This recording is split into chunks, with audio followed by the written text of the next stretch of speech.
Real estate has a language all on its own, and let's be honest, if you're not in the business, a lot of it can sound like complete alphabet soup.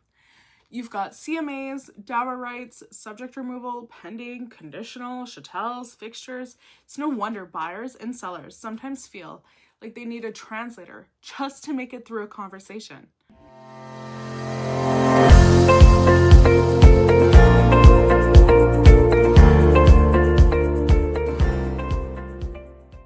I'm Dawn Morgan with Real Estate by Dawn and eXp Realty, and today I'm going to break down the most common real estate terms and phrases you'll hear during the buying or selling process, so you can feel confident, not confused. Whether you're on your first transaction or your fifth, I promise there's at least one term in here that'll surprise you. So let's decode it. Real estate talk, no jargon. Let's start at the beginning with the term MLS. This stands for Multiple Listing Service. It's the online database that real estate professionals use to list, search, and track homes. It's where all the information lives: photos, measurements, zoning, taxes, days on market, and more. When you hear me say, I'll set you up on an MLS search, it means you're getting real updates direct from the source, not just the highlights that show up on consumer websites like Realtor.ca. Next up is CMA, which stands for Comparative Market Analysis. This is what I prepare when you're thinking of selling your home.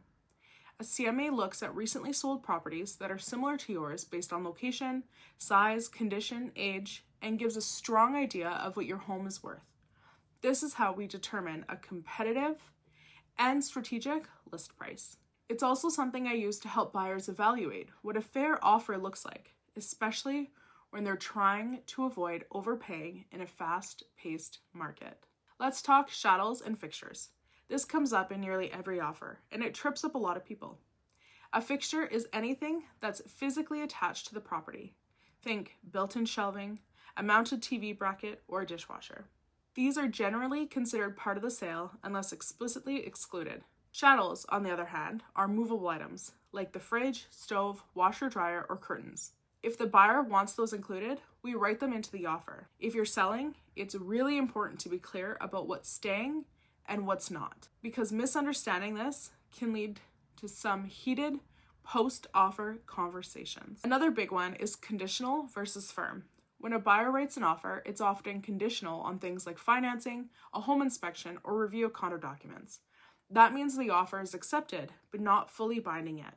The buyer has a set number of days, usually 7 to 10, to satisfy those conditions. Once they're satisfied, the offer becomes firm. That's the moment everyone starts breathing easier. No more what ifs. On the flip side, if the buyer can't satisfy a condition, like their financing falls through, they can back out during that condition period without losing their deposit. Speaking of deposits, this is another term that gets misunderstood. In Alberta, a buyer provides a deposit when their offer is accepted, usually within 24 to 48 hours. It's held in trust, typically by the listing brokerage, and it forms part of the buyer's down payment. That deposit is not a fee. It's essentially a show of good faith. If the buyer walks away from a firm deal without legal grounds, the seller may have a right to keep it. If the deal falls apart during the condition period, the deposit is returned. Let's look at possession date. That's the day the keys officially change hands and the buyers become the new owner. It's different from the closing date. Now, if you're buying a condo or a home with a community with an HOA, you'll hear about condo documents or estoppel certificates. These are packages of information about the building or complex. Things like the reserve fund, bylaws, financial statements, meeting minutes, and any pending special assessments. Reviewing these documents is crucial. It's standard condition on most condo purchases. It tells you if the condo board is managing the building well, if the fees are going up, or if there's an expensive repair coming that you'll be responsible for. Another term I want to touch on is title. Title refers to legal ownership of a property. In Alberta, we use a system called the Torrens Land Title System. It's very efficient and accurate. A title search will show you who currently owns the property, if there are any liens, encumbrances, easements, or dower rights. And yes, dower rights are still a thing in Alberta. If someone is married and the home is only in one spouse's name, the non-titled spouse still has legal rights. This has to be dealt with properly before a sale can proceed. And of course, we have subject to sale. This is when a buyer makes an offer on a new home but that offer is conditional on selling their existing home. It's less common in hot markets, but in a balanced market or slow market, it can be a practical strategy. If you're accepting this type of offer as a seller, there's usually a 72-hour clause that lets you keep showing the home. And if you get another offer, the original buyers have 72 hours to remove their condition or step aside. Now, let's decode one of the most commonly misunderstood terms, market value. A lot of sellers think market value is just what they want or need to get, but it's actually the price a buyer is willing to pay and a seller is willing to accept under normal conditions. It's based on comparable sales, current inventory, and buyer demand. That's why I put so much effort into CMAs. It's not about opinion, it's about data. And finally, pending versus sold. When a home is marked pending, it means an offer has been accepted and conditions are being satisfied. Once those conditions are waived and the deal is firm, we move to sold.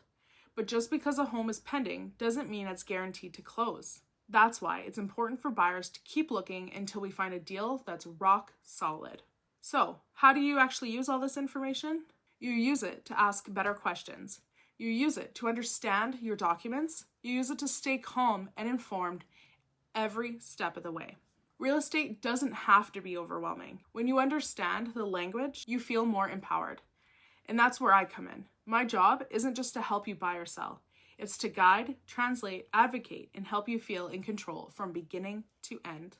If this video helped you understand some of those terms, be sure to like, subscribe, and drop a comment if you have more real estate lingo you want me to break down. I'm Dawn Morgan, and I'm always here to help you make your smoothest move without the confusion.